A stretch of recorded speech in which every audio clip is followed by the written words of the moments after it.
كفو يا حي ربعي لا بدوا للطيب ولا للعدو ومجملين اليوقفوا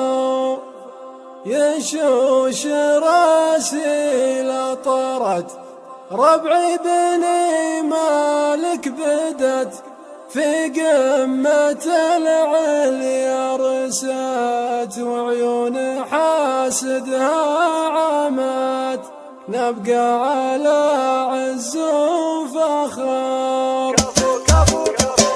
كفو كفو كفو كفو يا حي ربعي لا بدوا للطيب ولا للعدو ومجملين يوقفوا يشوش راسي لا طرت ربعي بني مالك بدت في قمة العليا رست وعيون حاسدها عمى نبقى على عز وفخر المقدمين الصاملين المخلصين الفارقين الزاهدين الزاحمين الحازمين اللاطمين نبقى على عز وفخر نبقى على عز وفخر حنا مزبة الدخيل واليحتمى ضرب الصقيل كمل المعادي من قتيل الارض من دم تسيل مع النبي خير البشر رفعون ما لها ذكر واللي ورد واللي صدر يدري بابة وحبر نبقى على عز وفخر القائدون الشامخون المؤمنون العاكفون الكاسرون العازمون السابقون الأولون نبقى على عز وفخر نبقى على عز وفخر درى درى درى درى تاريخنا ما هو ورا كل سمع بثم قرا مثبوت يبقى مسطرة حنا لياجة اللزوم يا كم فرقنا من خشوم دايم على العليا نروم وبيوتنا منص القروم نبقى على عز وفخر الارسيال انقيال ادريال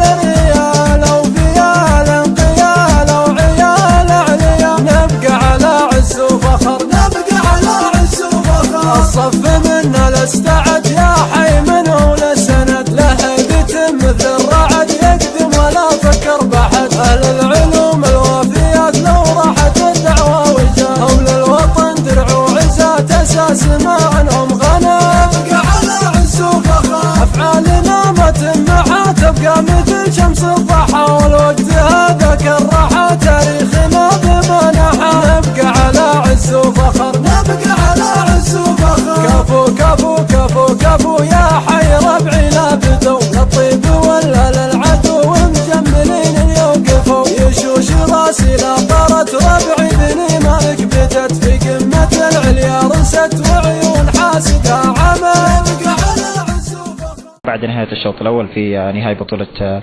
بني مالك نهائي الشوط الأول ينتهي بالتعادل السلبي بين الفريقين. استضيف في هذه اللحظات الشيخ رشيد بن مساعد المالكي. أهلا وسهلا بك، سعداء الليلة بتواجدك اليوم وبرعايتكم لهذا المحفل النهائي في بطولة بني مالك الثانية، وأنتم تحضرون الليلة وترعون هذه المباراة النهائية. أكيد لكم كلمة تقدمونها لأبنائكم وكذلك لمنظمي هذه البطولة.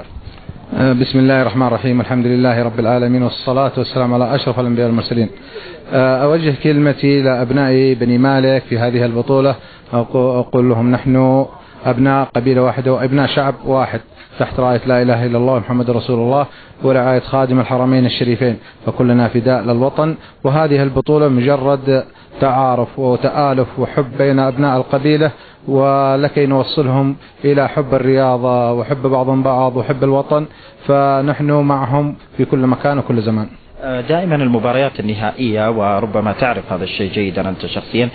بين أبناء القبائل يحتدم فيها الصراع سيما على أرضية الملعب. قبل بداية المباراة كانت لك كلمات وجهت فيها اللاعبين بأنها مجرد مباراة وأنهم إخوة وأنهم من قبيلة واحدة، لتخفيف ربما جانبا من جوانب الضغوط سواء النفسية أو حتى الجماهيرية ربما التي تحيط باللاعبين من خارج أرضية الملعب.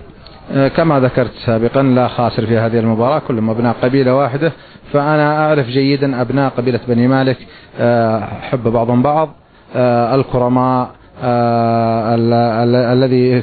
ينتسمون بالشجاعة ومع بعضهم بعض يكونون أخوة ومتحابين. فبإذن الله تعالى يعني مر كم يوم من البطولة والحمد لله لم يحصل أي شيء، وهذا النهائي كما تشاهدون متصل بالأخاء والمحبة، ونحن حضرنا هنا للتآلف والأخاء والمحبة وحب للوطن.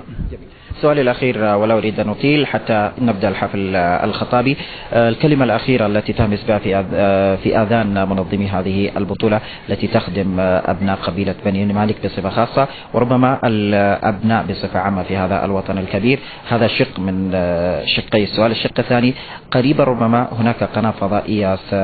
ستكون مؤسسها الأستاذ فالح الضويل ممن يرأس الشبكة الزوم الإعلامية ستخدم التراث الوطني الذي يقدم لأبناء قبيلة بني مالك، ما هي الكلمة التي توجهها للأستاذ فالح وكذلك حول هذه القناة التي ستنطلق قريبا؟